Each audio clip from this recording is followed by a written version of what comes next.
Mans vārds ir Kaspars Blūms Blūmenis, ja plašāk zināms kā Kašers. Man ir 37 gadi, un alkoholu nelietoju jau vairāk kā pusotru gadu. Un es esmu mākslinieks.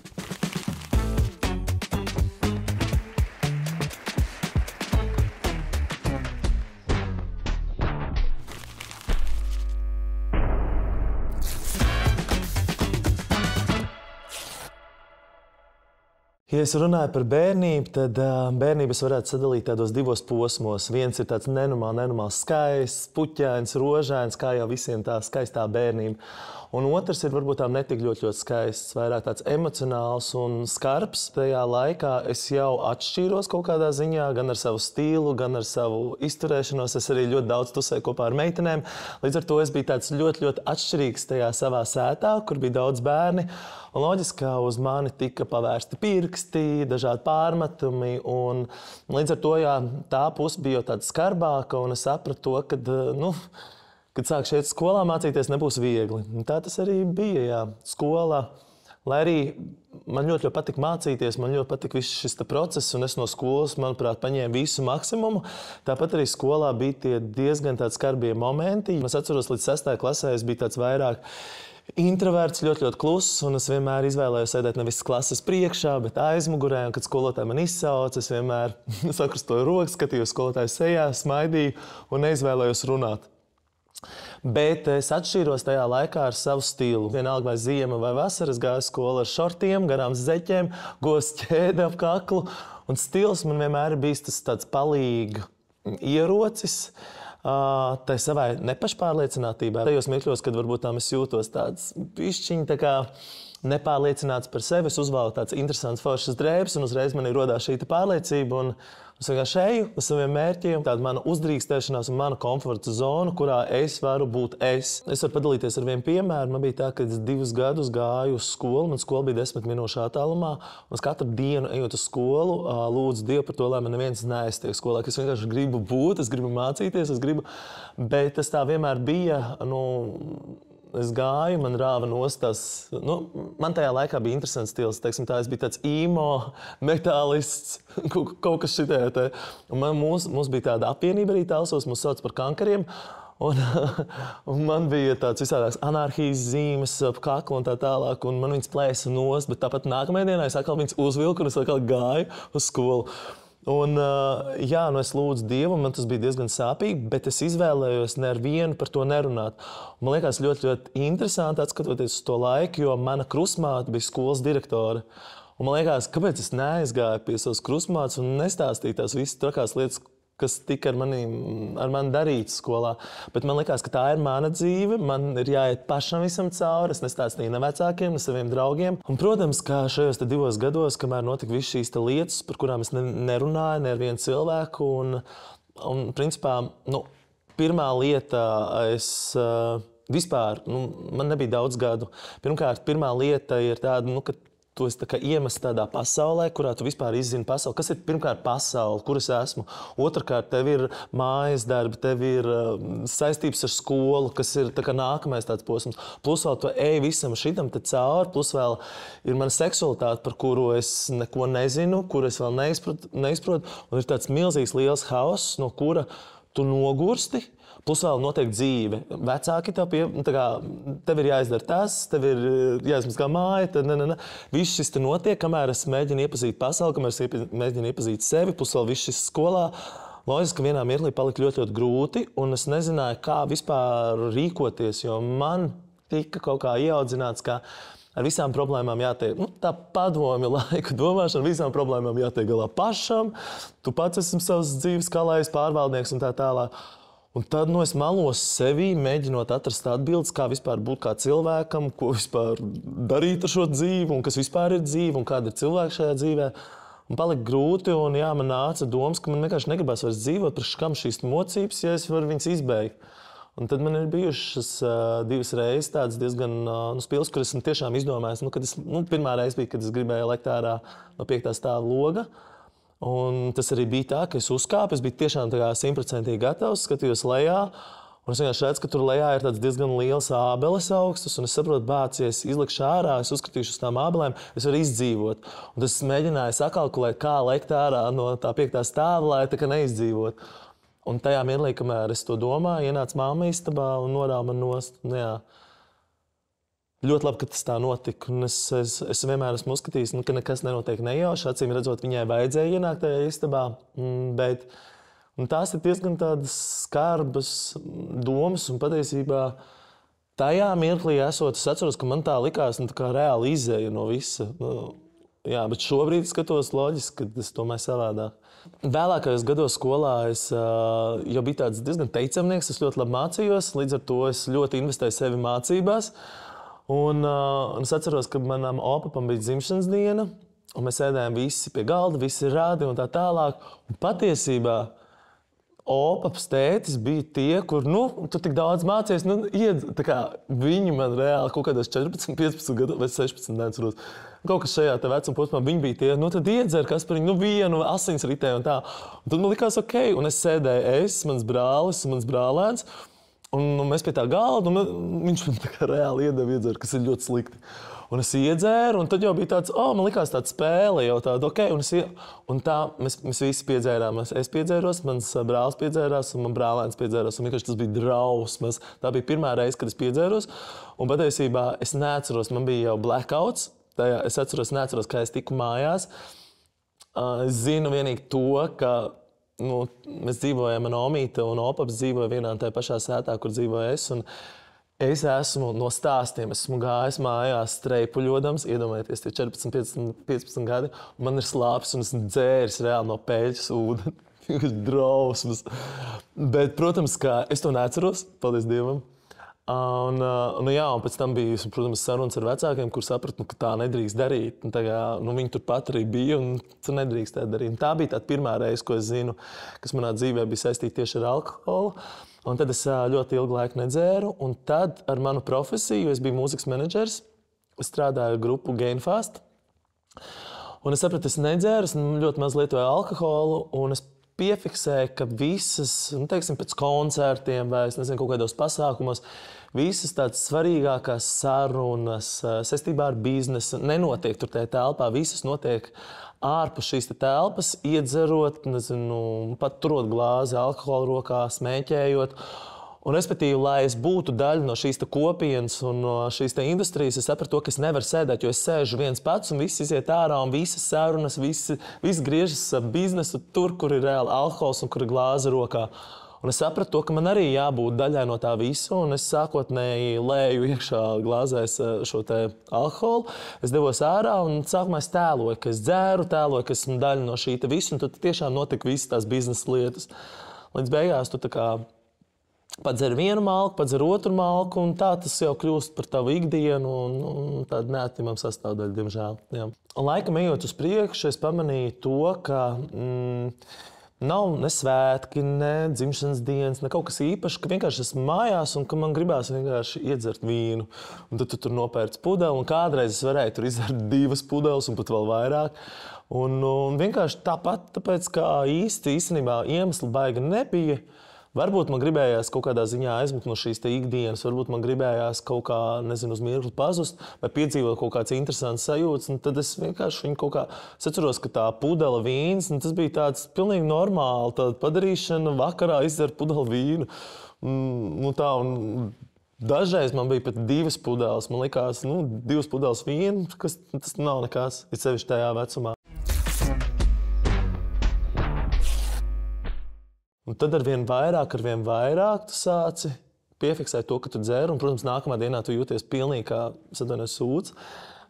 Tu jūties slikti, tu nevari normāli padomāt, tu nevari normāli pafunkcionēt, bet pienāk vakars, un tad ir tāds, tu esi aizmirst to, kāpēc, lai neatvērt atkal kārtējo vīnu pudeli. Tas vīns vai alus vai sidrs manā izpratnē tajā vecumā, tas bija tāds padzēriens, tāds normāls padzēriens vakarā, kas ir principā tāds tā kā pirms miega, līdzīgi kā es šobrīd izdzeru tām ūdens glāzi, tas bija tāds, izdzert vīna glāzi, tas vispār tā kā neskaitās. Un tas kaut kur šādi, protams, man nebija tāds alkohola problēmas, bet tur 2 reizes nedēļā bija tāda vīna padzeršana. Un tad, protams, pienāca piektdiena, sestdiena, kad ir tusiņa dienas, un, protams, gribās iztrakoties. Un tad jau tur rumkoliņas, džins ar toniku un tā tālāk, kur jau ir tādi bišķiņi spēcīgāk tie alkoholiskie dzērieni. Un tad kaut kādā vienā mirklī, es atceros, es piefiksēju, mums bija kaut kāds vakars ar draugiem, tur patiesībā vai risks mēs spēlējām, un tad arī tika uzdots kaut kāds viens jautājums saistībā ar to, cik bieži tiek dzerts. Un mēs visi atradāmies tajā aplī, un mēs sapratām to, ka nav bijusi tāda viena tukšā nedēļa vairāk gadu garumā, kad nav kaut vai viena glāze izdzerta. Un tad es aizdomājos, man likās, wow, kad nav tā, ka man prasās tas alkohols, nav tā, ka man ir atkarība. Man likās, ka tas ir daļa no manas dzīves, kaut kāda tā kā baudīšana, tā kā bohēmas, kaut kas tāds. Bet tas nebija, man nekad nav bijuši tricējuši rokas, man vajag iedzert. Nē, tā kā vispār nekas no tā. Vienkārši tas ir tā kā daļa no tās mākslinieckās, bohēmiskās, kaut kāds radošās dzīves. Dzīvē notiekot, nejot uz priekšu, es sāku piefiksēt to, ka man ir svarīgas tās nākamās dienas, un man ir bijuši patiešām tā, ka ir līdz 6 rītā ir tusēts, un tad nākamā dienā 7 vai 8 tev ir jābūt svaigam kā gurķītim, un kādreiz es tā varēju. Man bija enerģijas, es varēju, un es vienkārši nesaprotu, kā es to varēju. Bet es vienkārši aizgāju, vēl galva dūla, bet es visu izdarīju, bija ļoti, ļoti grūti un tā. Un tad man liekas, kas notika, es sāku pamanīt to, ka man tajās nākamajās dienās paliek arvien grūtāk un arvien grūtāk, un es vairs nevaru būt 100% būt iekšā tajos procesos, un ka es esmu uz 70% vai 80%, un tad pēc tāds kārtīgāks ballītes es jau esmu uz 40%. Un man ļoti nepatīk tā sajūta, jo man likās, ka es apčakarēju sevi, es apčakarēju cilvēkus, ar kuriem strādāju, un ka tā nedrīkst. Un tad sāk mainīties bišķiņ tie paradumi. Es samazināju, teiksim, šo alkohola patēriņu, bet tāpat turpinot lietot alkoholu, manī iestājās tāda kā blackouti. Un tā bija diezgan liela problēma, tāpēc, ka es nekad nevarēju, teiksim, saprast, kur ir mana tā robeža, kad pietiek tā kā dzert. Jo man bija tā, ka es varēju izdzert, teiksim, 2 šampāniešu glāzes, un, teiksim, 3. dzerot, man ir kaut kāds mirklis, ko es jau neatceros. Un tad ir bijuši, pieņemsim, kas var izdzert tur, teiksim, pudeli, un tad man ir tas blackouts. Un katru reizi atkarībā no gaisa temperatūras, atkarībā no telpas temperatūras, kaut kas notika kaut kā ķīmiska reakcija manās smadzenēs, manī, un sāk notikt arvien biežāk šie blackouti. Respektīvi, es esmu ballītē, viss ir kārtībā, man liekas, es esmu izdzēris tikai 2 glāzes, dzeru 3, un es uz 3 stundām neko neatceros, kas ir noticis, un šo 3 stundu laikā es esmu runājis, es esmu komunicējis, esmu dejojis, esmu kameras priekšā runājis, es esmu stāstījis lietas, un es neko neatceros. Un pēc tam man tad atsūta nākamā dienā kaut kāds video vai pastāst, kā esmu uzvedies, man liekas, bāc, ka man ir kauns par kaut kādām situācijām, vai arī es esmu tajā kondīcijā, kad es neko neatceros, varbūt izstāstījis kaut kādas lietas, kuras nevajag stāstīt, vai esmu uzvedies kā pilnīgākais muļķis tur, un man ir nenormāli kauns, un šī kauna vainas apziņa. Bet tad, protams, tev blakus ir kaut kādi cilvēki, kurš saka, ja pēc ballītes pamodies nākamajā rītā un tev nav kauna sajūta, tā nav bijusi ballīte. Un tad es sākumā kaut kā uz šo te visu novēlu vainu. Bet tas sāka notikt arvien biežāk, un pat tas bija arī, teiksim, tu izdzer 2 glāzes, kaut kādu kokteili, un tas vienkārši notiek. Un es nekad nevarēju saprast, kur ir kad tas sāksies un kad tas notiks. Un man likās, tas ir diezgan bailīgi. Par nedzeršanu es domāju jau diezgan ilgu laiku, pirms es reāli nedzēru. Bet manī, protams, investējot sevi un uzkrājot kaut kādas zināšanas un klausoties podkastus un lasot grāmatas, es jau dzerot zināju, ka tas nav nekas labs, ko es daru. Un gadiem ejot uz priekšu arvien vairāk un izveidojas tā izpratne, ka tas nav nekas labs. Un man iedvesmoja ļoti daudz cilvēku, un viens no tādiem iedvesmas avotiem man ir viens draugs, kurš ir, teiksim, tāds vēdiskās filozofijas piekritējs. Un viņš pateica tādu vienu lietu, kas man rītīgi kaut kur manī palika, un es par to ļoti daudz domāju. Viņš stāstīja to, ka tajā mirklī, kad cilvēks dzer, respektīvi uz 7 dienām tiek aizsmērēts ar visām šīm vielām, ko viņš lieto, dzer, aizsmērēts visas čakras. Visas tās čakras, kas ir cilvēkam, tiek aiztaisītas ciet, jo principā ķermenis visu laiku mocās un cenšas šo indi dabūt ārā no ķermeņa. Kas notiek, kad ir aizsmērēts visas tās čakras ciet? tavā dzīvē nekas jauns nevar notikt, tāpēc, kā notiek vecie procesi, visi šķidrumi nāk no tevis ārā, visi iet. Un principā ļoti daudz cilvēku sūkstās par to, ka dzīvē nenotiek brīnumi vai maģiskas lietas, vai cilvēki grib piedzīvot foršus mirkļus, nekas nenotiek.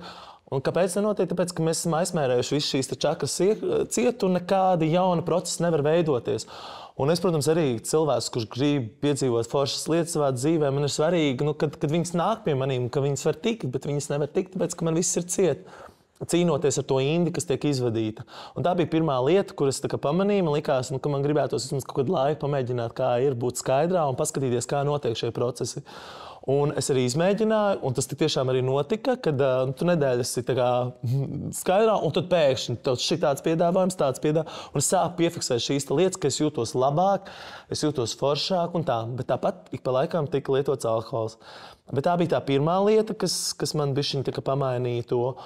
Un otrā lieta, kad tie blackouti man gribējās būt, pieņemsim, ir kaut kāds pasākums, ir kaut kādas svinības un tā tālāk. Man gribējās būt klātesošam, būt, piedzīvot mirkļus. Un bieži vien arī, teiksim, tās dzimšanas dienas kūkas, pūšanas, svecītes netika sagaidīts, tāpēc, ka es jau biju tur pālī kaut kur savā blackoutā, un es pat neatceros. Un tad man rāda bildes, man liekas, ak, Dievs, kā es palaidu to garām, kā es palaidu to, jo es aizgāju gulēt, un tur notika tas foršais un tas. Un kas pats bija sajūta, ka es pats sevi apzogu, un ka dzīve notiek, un dzīvē notiek tik skaisti mirkļi, bet pats es nozogu no sevis, un man negribēs vairs zakt.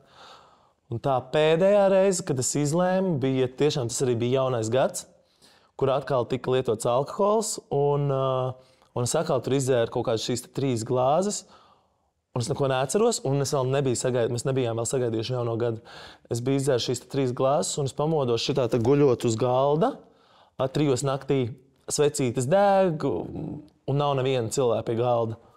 Un es pamostos pie tā galda, un man liekas, kas ir tas pēdējais, ko es atceros? Un es pēdējais atceros, ka mēs metām to naudu pāri, tur ir tā tradīcija, ka tu met naudiņu pāri plecam, lai tu tur būtu bagātīgs gads. Un tas ir pēdējais, un es neatceros 12. Es neatceros tos vēlējumus, es neko neatceros, un es nezinu, kur šie cilvēki, kas bija pie galda, kur viņi vispār ir. Un man bija tāds, ak, Dievs, cik stulba sajūta, ka es esmu apzadzis atkal sevi, un tad tur, esot pie tā galda, skatoties tajā svecē, es izdarīju to jaunā gada apņemšanos, kas ir viens no superīgākajiem mirkļiem manā dzīvē, kur es pateicu, ka šī bija pēdējā reize, kad es dzeru. Es nevēlos sev zakt mirkļus, es nevēlos palaist skaistus mirkļus no savas dzīves. Un, protams, visi cilvēki bija aizgājuši gulēt, un es tur pie tā galda gulēju. Man likās vienkārši drausmīgi, bet tas arī bija tas pagrieziena punkts. Protams, ka kārdinājumi ir bijuši šajā laikā. It īpaši, es esmu tāds, man ļoti patīk ēdiens, man patīk ēst, un sevišķi tajā mirklī, kad tu aizbrauc uz Itāliju, tad tur ir šitāds ēdiens, kas ir tikai ar šādu vīnu kopā dzerams vai ar šādu šampānietu un tā tālāk, lai tu sagaršo to perfekto garšu buķeti un tā. Protams, ka ir kaut kādi šādi vilinājumi, bet es atkal atgriežos pie tā, kad es vienkārši zinu arī no tās vienas glāzes, ko man tas dod. Un tāpēc es cenšos to aizvietot ar bezalkoholiskajiem dzērieniem, bezalkoholisko šampānietu svētkos dzēru, bezalkoholisko vīnu, bezalkoholiskos kokteļus mēs taisam. Un man ir pilnīgi cita tā pasaule atvērusies ar foršām lietām. Un tie cilvēki, kas man ir apkārt, viņi var dzert, viņi var lietot, bet man patīk tā sajūta, kas ir man. Un man ir svarīgi no rīta pamosties, kamēr visi mocās ar tām pohām, ar ūdens glāzēm un izskatās vienkārši pēc zombijiem. Es pamostos 6 no rīta, es iegriežu mūziku, man ir labi, man ir forši. Un arī, protams, tas tāds pārmaiņas periods bija tajā, kad man likās, kāds es būšu tajos ballītēs, tāpēc, ka dzīve turpinās, ballītes turpinās, svinības turpinās, kāds es būšu tajos ballītēs, man likās, ka es būšu nekāds un visiem būs jautri un tā. Bet gluži īstenībā notika pretējais, ka es esmu tāpat tajās ballītēs visjautrākais, man ir vislabāk, foršāk laiks, un es vislabāk jūtos, kamēr cits tur slikti jūtās vai atvainojos toaletē vēmji. Man ir forši, es visu piedzīvoju, es visu redzu, es esmu bijis klātesošs, plus vēl man ir nesāp galva, man nav slikti un ir tik ļoti daudz bonus tam visam. Es nezinu, vai es visu mūžu nedzeršu, es to nezinu, es to nevaru pateikt. Šobrīd es ļoti, ļoti labi jūtos tur, kur es esmu. No šī man izdarītā izvēle ir viena no labākajām manā dzīvē. Jo tik tiešām man ļoti patīk, es esmu iemainījis to reibumu sajūtu, kas man kādreiz likās tik nenormāli forši. Es esmu viņu iemainījis pret tādu skaidru dzīves tveršanas sajūtu. Un, ja es uzlieku svaru kausiem, kas ir svarīgāks, tas skaidrums, tā tveršana, būt klātesošam, ir tik nenormāli svarīgāk par šito te reibumu, tāpēc, ka tu nekad viņu nevar nokontrolēt. Dažreiz tas reibums ir par daudz, dažreiz tev ir slikti, dažreiz tev... Bet šis te ir nenormāli forši, un man ļoti patīk tā sajūta, ka es varu būt tajās ballītēs, ka es varu būt es, ka es varu bišķiņi arī kontrolēt tos, un es arī varu kontrolēt arī citus cilvēkus, kuri tā kā lieto, kuri dzer un nospraust bišķiņi tās robežas, un tāds skaidru saprātu pieeja tam visam, tajā pašā laikā izdzīvojot un izbaudot un reibstot no tās skaidrības, no tiem foršiem mirkļiem. Slavens, talantīgs, klātesošs.